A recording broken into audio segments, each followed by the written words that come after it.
Tanaw ang Mount Banahaw mga kaprops.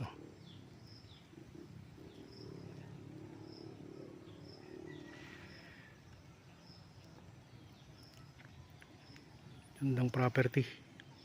Daming prutas. Pasok na dito yung sasakyan. Tabing kalsada po ito. 2 kilometers lang sa town proper ng Nagcarlan.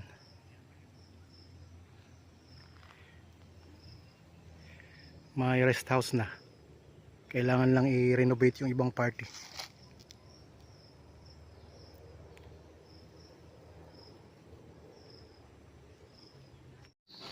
Magandang araw po mga kaprops. Dito ako ngayon sa bayan ng Nagcarlan, Laguna. Meron tayong property na pupuntahan, i-offer ko sa inyo. So bali itong kalsada na to, Barangay Road, papunta po yan sa town proper. Nasa 2 kilometers lang po ang distansya nito sa town proper, or nasa 3 to 4 minutes travel time. Tapos malapit lang din po tayo sa Barangay Hall. Ang property na i-offer ko po, ito lang mga kaprops. Yan, farm lot po ito. So dito may kalsada dito, dead end na po yan. Tapos yan, mayroon tayo ditong gate. Tapos ang bakod po ay yero. Okay. Ako nga po pala si Buds, ang inyong laging kasama para sa virtual viewing sa mga property na i-offer namin. Okay, pasok po tayo mga kaprops. Dito sa unahan ng property may mga tanim na saging. Yan, may mga mahogany. Marami din po itong tanim ng mga prutas. Meron na po itong linya ng kuryente at saka tubig mga kaprops. Kasi meron na itong rest house sa loob. Yan, meron din tayong tanim na mga kaprops. Balimbing. Tapos ito, maraming mga lansones, guyabano. Yan, daming mga prutas mga kaprops na tanim. Pag galing tayo dito sa kalsada mga kaprops, yan, medyo may paislop na konti. Kunting-kunti lang na islop banayad. So ikutin natin to para makita natin. Pwede itong gawing game farm. Pwede rin pong tayuan ng resort kung gusto nyo po mga kaprops. At tingnan nyo po, tanaw natin dito yung Mount Banahaw. Ayan, no? Natatakpan lang siya ng mga niyog. Pero tanaw na tanaw natin dito ang Mount Banahaw. Yan, may puno dito na ang gandang puno nito So di ko lang po alam kung anong tawag dito mga kaprops. Paki-comment na lang po sa comment section. Ito yung dahon niya. Yan. Tapos may mga bulaklak na rin yan. Anong puno po ito? Okay, ikot tayo. Maraming tanim na rambutan. May mga puno ng mangga. Tapos dito dati ay may nag-aalaga dito ng manok na panabong. Kaya may mga makikita tayong mga tipi na kawayan mga kaprops. Ganda ng simoy ng hangin, malamig at saka maliwalas po. Meron ding tanim na puno ng mangustin mga kaprops. Ayan. Yun yung pinaka corner ng property. Yan, may gate din po na maliit doon palabas sa pinaka corner. Mga rambutan nila ay may mga bulaklak, may mga maliliit na bunga. Tapos itong avocado, yan mga kaprops, marami na yung bunga. Yan.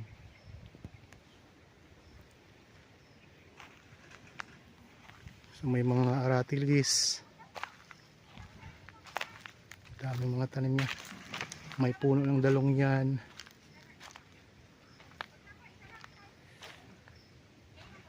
Ito yung mga kaprops, rest house niya. Rest house ng property.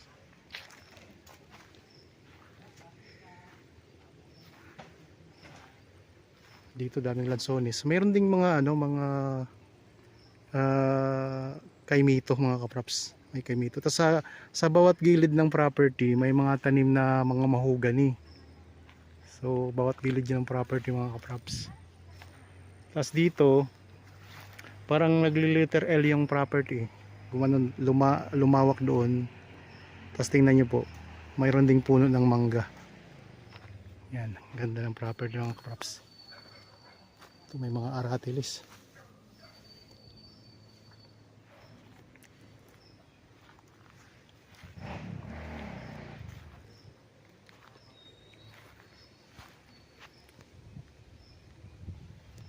Ganda ng ano, kawayan yung kanilang rest house. Sila nung puno nga to? Dalong yan? Amarang?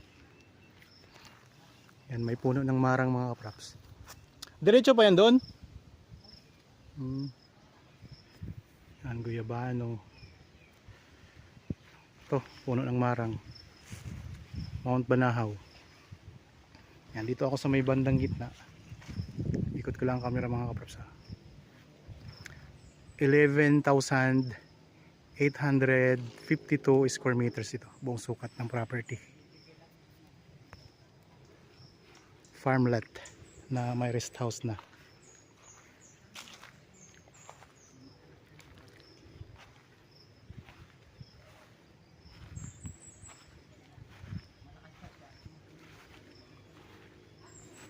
Ano po yun doon? Ano? Sale? Ano yun doon?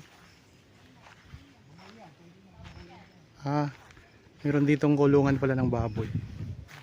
Pwedeng mag backyard, ano lang, piggery. Ito. Mayroon na ring tangke ng tubig to mga kapraps. Ilang bahay to kuya? Nandito sa loob. Kasama ba yun? Kasama yun? Kusina ito. Kusina. Ito tambayan lang, pahingahan. Ito yung bahay. Okay. Ayos mga kapraps. Itong ano, may kusina kahiwalay, tapos may bahay, mayroon ding pahingahan. Ito yung kulungan ng baboy. So backyard piggery lang po. Huwag lang pong lumampas ng 100 ang alaga yung baboy, kasi hindi na yun backyard piggery pag lumampas ng 100. Ayan, mayroon pa ditong mga puno ng ano, ng mga avocado. Daming bunga, avocado. Ayan. Ito na yung boundary dyan. May barbed wire na rin na bakod dyan mga kapaps. Tingnan natin itong ano, kulungan ng baboy.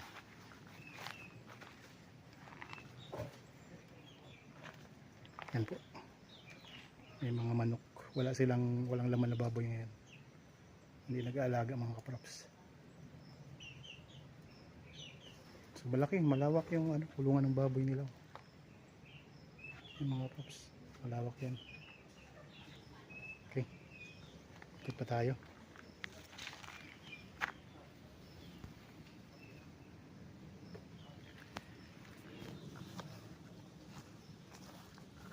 Tangke ng tubig.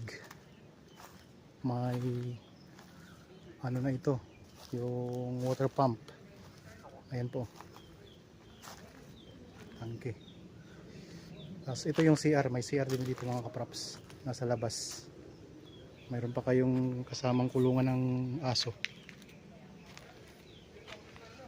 Okay. Ito may mahogany. May mga solar na rin. Mga solar light na rin mga kapraps.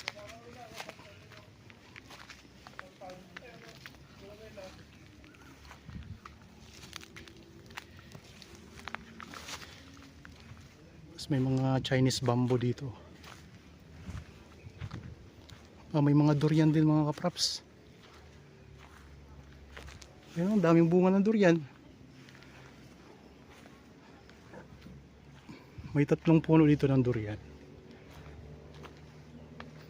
Daming bunga. Yan. Ito maliliit pa ang bunga nito. Ito malalaki na. Yan.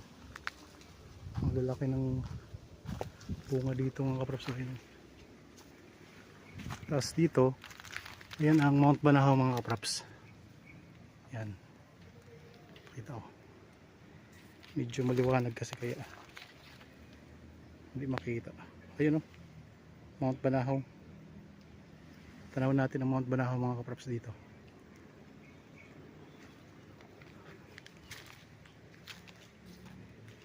Yung bahay mismo, mayroon siyang ano, bakod na sarili. Yan dito, ang daming rambutan mga kapraps. Yan. Puro rambutan naman ang ano dito, tanim.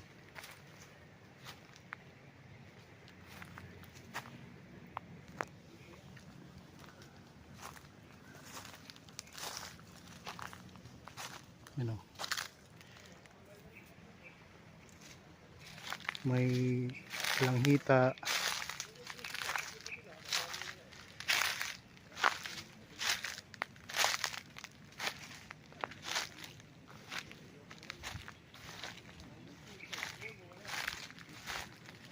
Kaya diretso ba to sa ilog?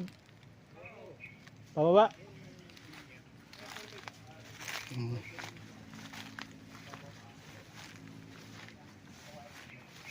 May ano yun, boundary na po yung ilog tay. So may boundary na ilog mga kaprops, puntahan natin.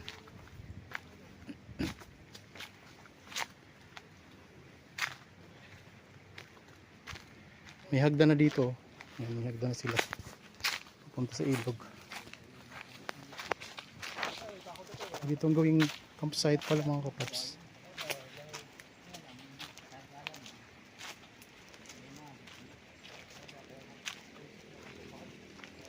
Daming rambutan.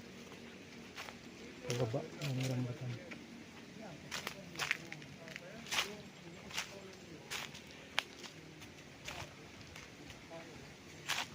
May mga kawayan din oh, mga props oh.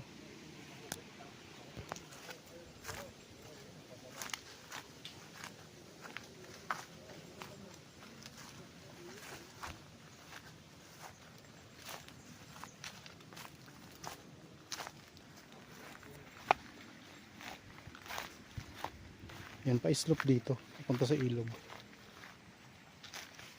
Pero may partial na siya na ano, na hagdan.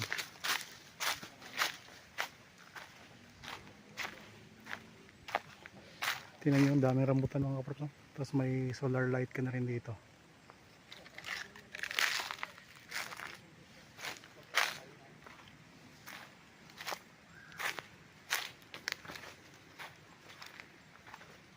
Ang presyo po nito makikita nyo po, mababasa nyo po sa description box at sa title po nitong video.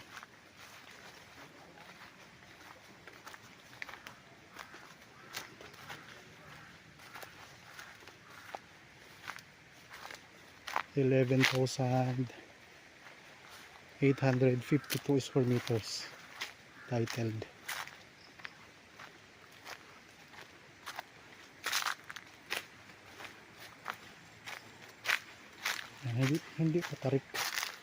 Hindi tarik yung papunta sa ilog. Ano lang siya, banayad lang sa mga kaprops. Ayan o, yan. Tanaw na natin ang ilog. Yan. Ito na yung boundary niya, yung mismong ilog mga kaprops.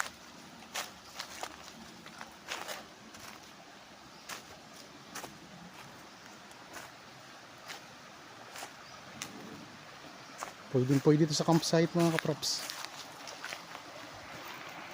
Ayan, ilog. Ang agos niya pag ganito. Yan, pag ganun po, agos.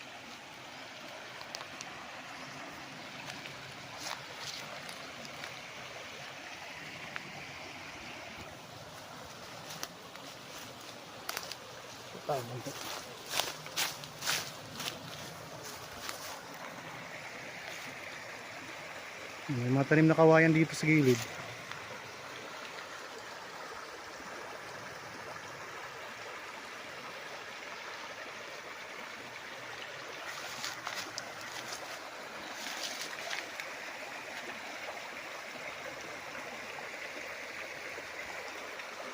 Ganda. So ito yung property, paakyat. So wala naman pong baha dito mga kaprops kasi nasa mababa yung ilog, nasa ibaba. Itong property kasi pa-slope siya. Tayo kasama pa ba yung kubo dyan? Hindi na. Hindi na kasamang kubo.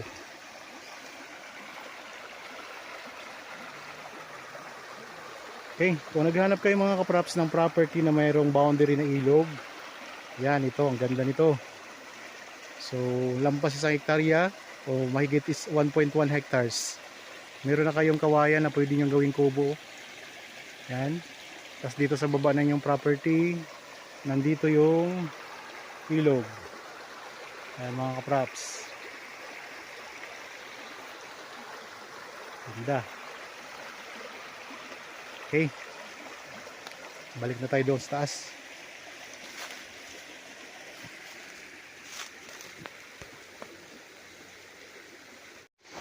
Okay, akyat na tayo mga kapraps ulit.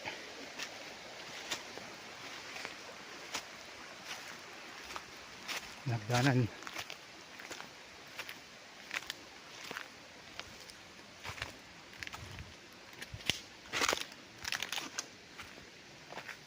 May mga area na kailangan na natin tabasan. Tapos ang iba naman po ay malinis na. May puno ng tibig.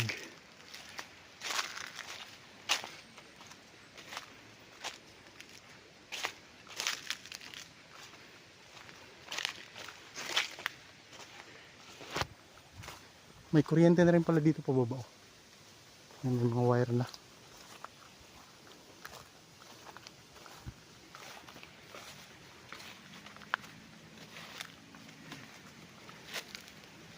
Dito maraming rambutan.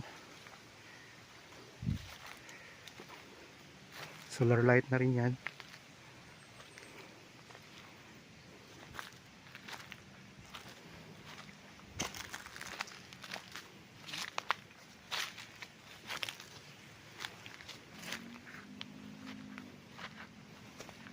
Guyabano, niyog.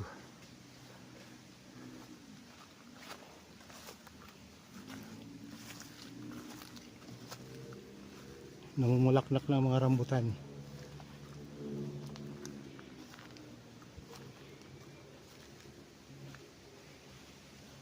Dito sa gilid may mga kawayan po.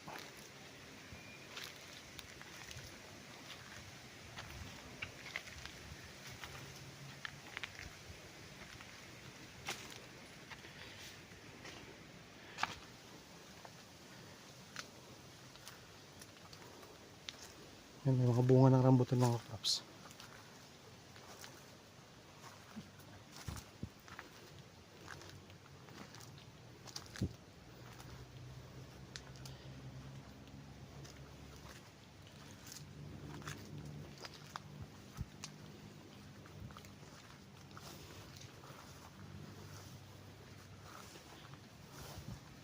Kalamansi.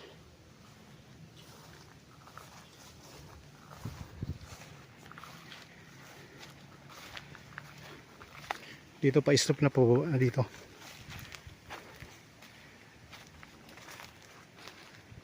Yan ang rambutan, ang durian mga kapraps.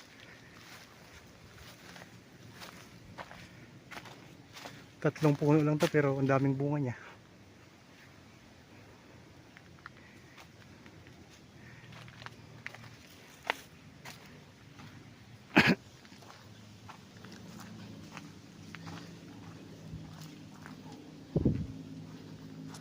Punta tayo dito sa bahay. Pasok tayo.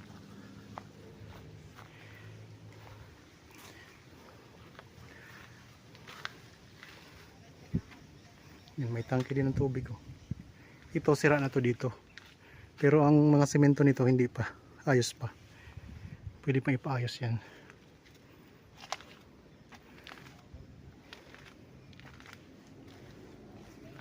Mga halaman mga props. Ito yung bahay.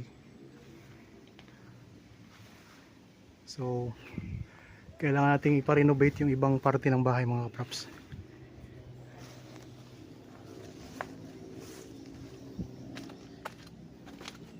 May atis din daming mga niyog.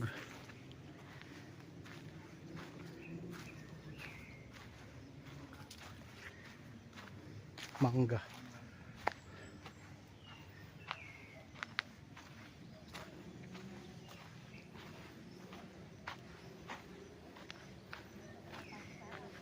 Punta ako dito sa tambakan. Ayan. Kasalubong natin kahapon. Palabas sila tayo papasok. Narinig ko sabi sa pupunta yun.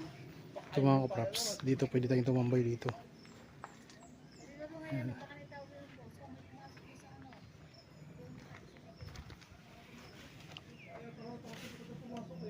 Ito mga kapraps. Yan, tambayan, pwede matulog dito. Aliwalas ng hangin dito mga kapraps. Punta naman tayo sa kusina. Ito yung kusina.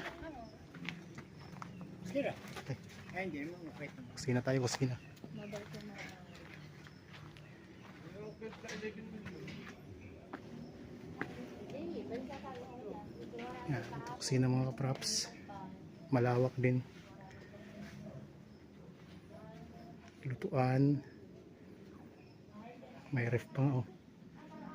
Lababo. Tapos ito yung CR.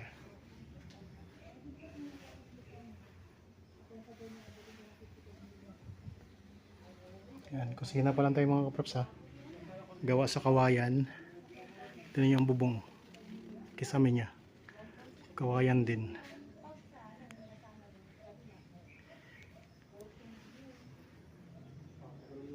Tapos may higaan dito. Punta naman tayo doon sa bahay.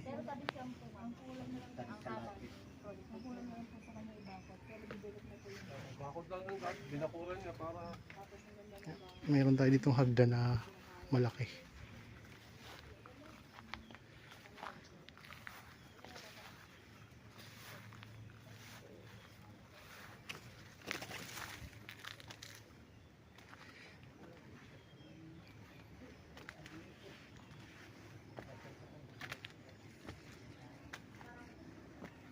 Yan, may balkonahe siya mga kaprops.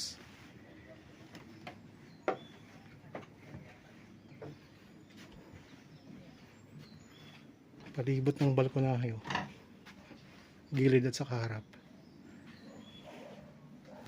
May kulungan ng mga ibon.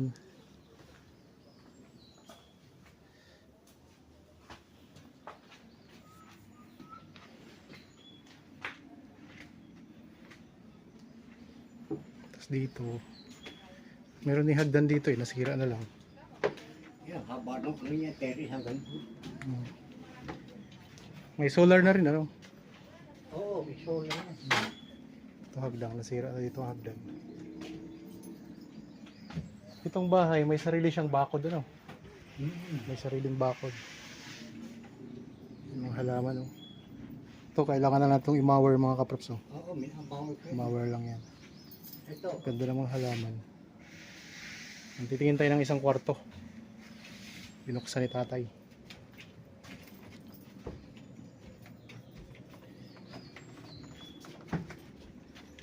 Ito yung kwarto mga kaprops.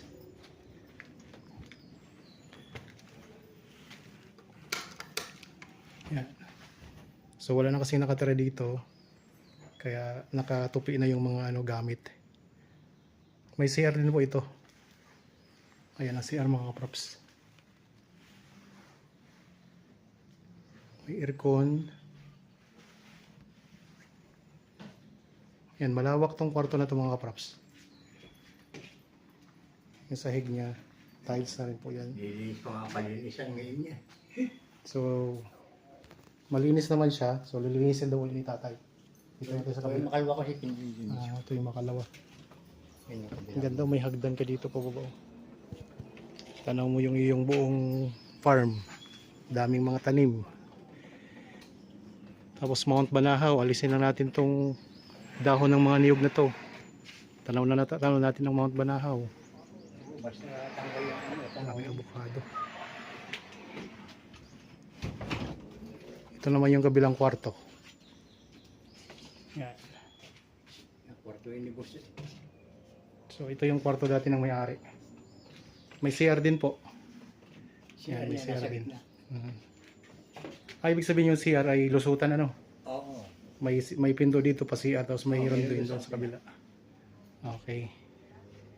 Okay po, naipakita ko na sa inyo ang bahay mga kaprops. Balik na tayo dito sa labas. Salamat tay. Ganda ng mga halaman, oh.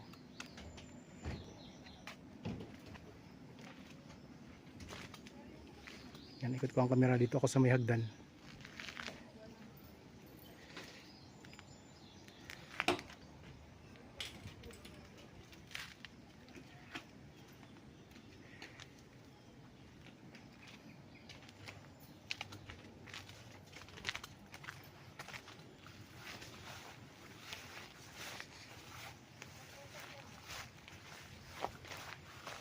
Ano yan?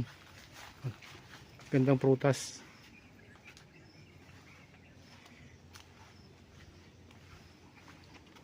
Dito naman tayo dadaan sa gilid. Ayan, bagong mower ito eh. Dito, ito yung puno ng mangga mga kaprops. Oh. Tapos may rambutan din. May mga pinya din palang tanim. Ayun. May bunga na. So pwedeng mag-alaga kayo ng mga manok pangabong. Oh. May mga tipi na.